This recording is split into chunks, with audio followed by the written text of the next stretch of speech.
Olá amigos, sou Claudete Moura. Queremos agradecer a todos aqueles que nos ouvem e que nos dão esta força para podermos continuar o nosso trabalho, que é o estudo do Livro dos Médiuns. Estamos aqui no capítulo 23 da obsessão, onde Kardec estuda os vários tipos de influenciações espirituais que podemos ter.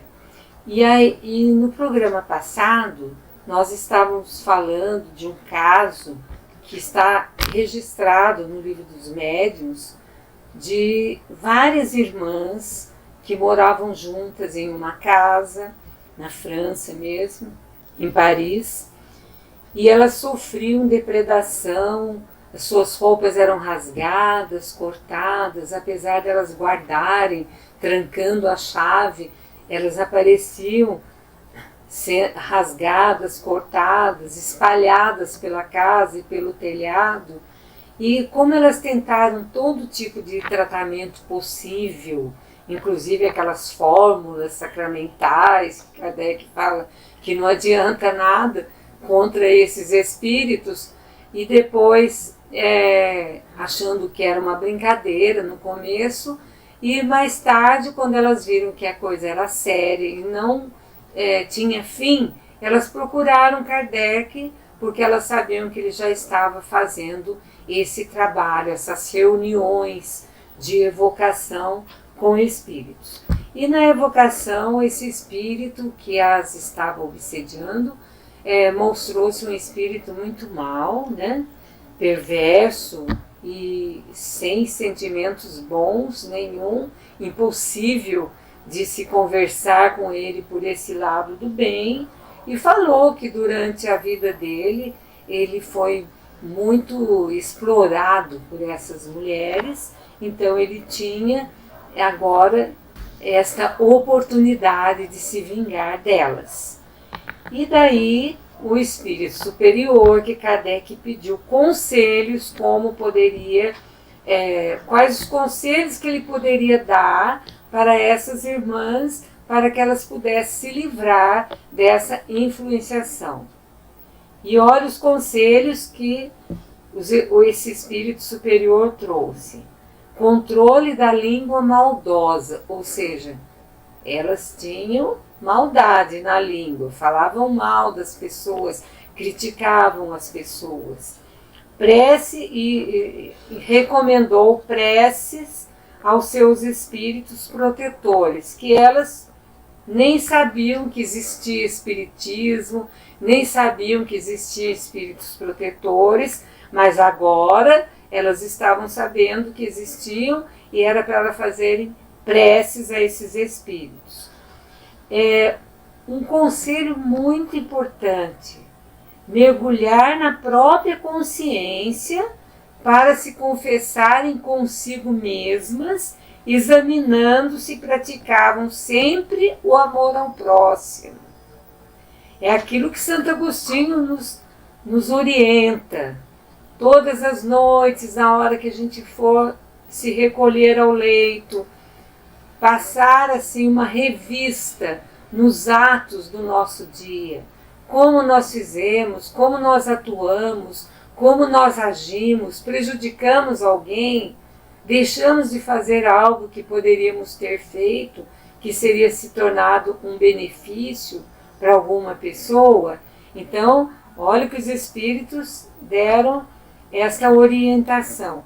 Caridade da língua, ou seja, não ficar falando mal e falar sempre coisas que levantam as pessoas, que atraem os bons comportamentos, os bons sentimentos. Preces fervorosas pelos que sofrem. Os espíritos sofredores precisam de prece. E quanto mais pessoas fizerem preces a eles, eles vão se sentir melhor. Lembram-se que Divaldo Franco, orador espírita, contou em certa ocasião que ele viu num jornal um acidente com um trem onde um espírito tinha sido atropelado pelo trem e foi totalmente esmagado. Tiveram que juntar as partes do corpo dele para poder enterrar. E o Divaldo se sentiu assim muito chateado com aquilo e começou a fazer preces para esse espírito. Todas as noites ele fazia prece para esse espírito. Durante muito tempo ele fez isso, como fazia também para outros tantos espíritos. E um dia ele falou assim, não, vou trocar um pouquinho porque eu preciso também fazer prece para outras pessoas, para outros espíritos. E ele conta que ele parou de fazer prece para esse espírito. E ele ouviu de noite um choro na sua janela. E quando ele foi verificar, ele vidente como é, né? Ele viu esse espírito que pediu a ele, pelo amor de Deus, não parar de fazer as preces para ele. Que os únicos momentos que ele tinha de, vamos dizer assim, refrigério, era aquele momento em que o Divaldo fazia as preces, porque ele tinha se jogado na frente do trem. Ele tinha cometido suicídio e estava sofrendo agora. E aquela prece do Divaldo estava fazendo com que ele se refrigerasse um pouquinho, saísse um pouquinho daquela neura, daquele pensamento, porque o suicida ele guarda, ele cristaliza o último momento, o momento em que ele tirou a vida. Enquanto toda essa energia negativa não sai dele, ele não pode ser atendido pela espiritualidade maior. Então, para a gente ver como essas preces fervorosas pelos que sofrem é tão importante. E também os espíritos falaram que elas teriam que praticar virtudes que Deus recomenda a cada um segundo a sua condição. Olha só como Deus é justo e como os bons espíritos sabem das nossas dificuldades. Praticar virtudes que Deus recomenda a cada um segundo a sua condição. Às vezes, nós não temos condição de nos livrarmos totalmente de uma imperfeição, mas vamos tentando. Então nós vamos praticando aos poucos virtudes que vão nos livrar desses processos, dessas imperfeições. E como eu falei no programa passado, Kardec achou que ele e o grupo todo mediúnico achou que essas palavras eram muito severas e queria abrandar um pouquinho para transmitir, porque a gente aprende que nós não podemos, se nós levamos um nome para uma reunião mediúnica, que vem um espírito mau e fala muita coisa ruim a respeito dessa pessoa, quando a gente vai transmitir, a gente ameniza.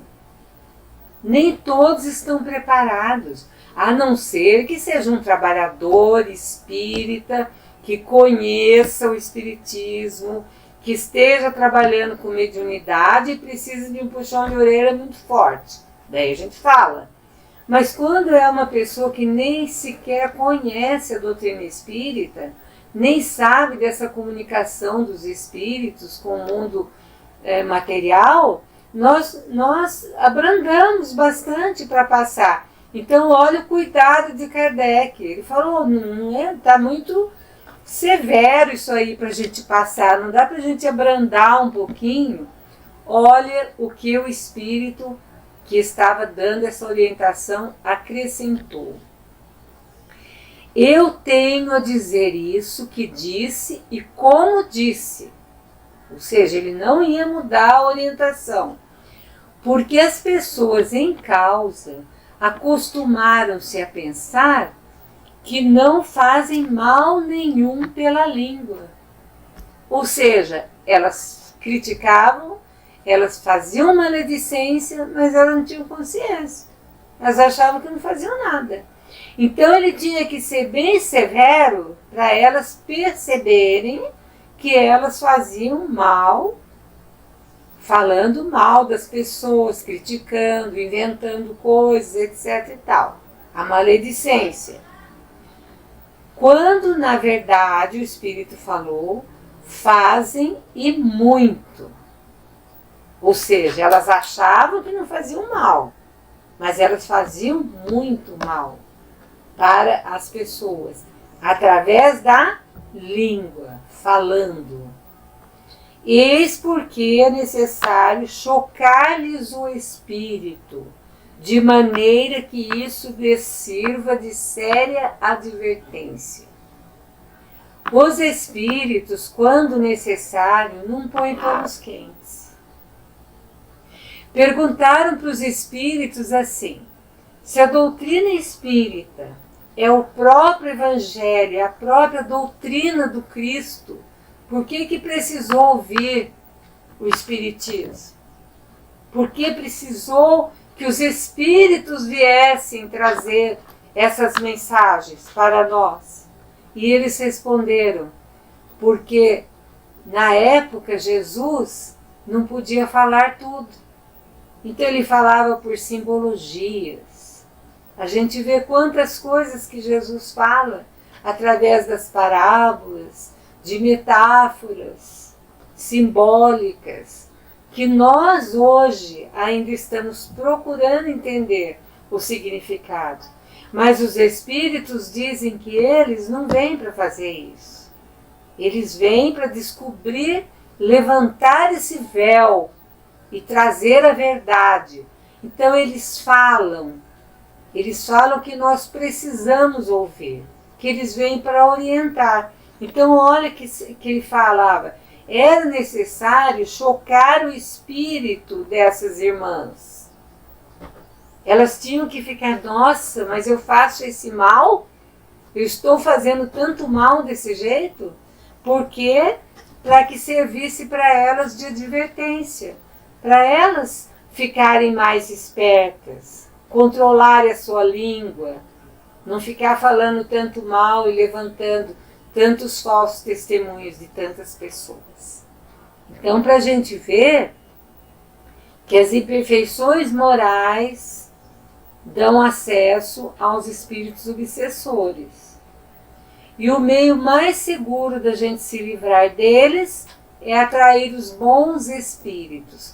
Mas como que nós atraímos os bons espíritos? Pela prática do bem. Somente pela prática do bem é que nós atraímos os bons espíritos.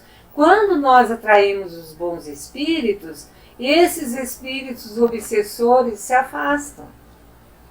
Porque eles não encontram mais em nós o que é necessário para eles ficarem nos influenciando. Kardec faz uma observação seguinte: é necessário não atribuir aos espíritos todas as nossas contrariedades, que em geral são consequências de nossas próprias imprudências. Tem pessoas que tudo o que acontece é problema de espíritos. Se uma porta bate, é o espírito que bateu a porta. Se vem um vento mais forte, é um espírito que está aqui presente. Nós temos que saber separar o que faz parte da nossa vida material, o que está acontecendo ali. Nós não podemos atribuir aos espíritos tudo de mal que nos acontece. Todas as nossas contrariedades, que muitas vezes, e na maioria das vezes, são consequências das nossas próprias imprudências. Um exemplo, então, que Kardec dá no Livro dos Médiuns. Um homem, há mais de 12 anos, tinha problemas com o gado da sua fazenda. O que acontecia com o gado? Morriam, não davam leite, às vezes eram as vacas que morriam, às vezes eram os carneiros, os porcos. Sempre estava acontecendo alguma coisa que matava o gado, ou eles adoeciam. E o que esse homem fez? Novenas, rezou missas, mandou fazer exorcismo e nada. Daí ele achou, acho que algum mal feito, alguma coisa que fizeram, algum mal feito. Procurou um conselho espiritual. E olha o conselho que veio para ele. A mortandade e as doenças se devem aos currais infectados. Ele não limpava o curral. Por quê? Porque limpar custava dinheiro. E ele não queria gastar com isso. Ele só queria usufruir. Mas ele não queria limpar. Então o gado adoecia, porque por causa da sujeira, que traziam doenças, traziam bactérias, etc. e tal. Então nós não podemos atribuir tudo que acontece na nossa vida de ruim aos espíritos, porque muitas das vezes são consequências dos nossos próprios atos. Nós estamos terminando hoje o nosso programa, agradecendo muito a todos que nos ouvem e que nós possamos na próxima semana estar presentes, trazendo a continuidade dos nossos estudos. Claudete Moura para o divulgar.net.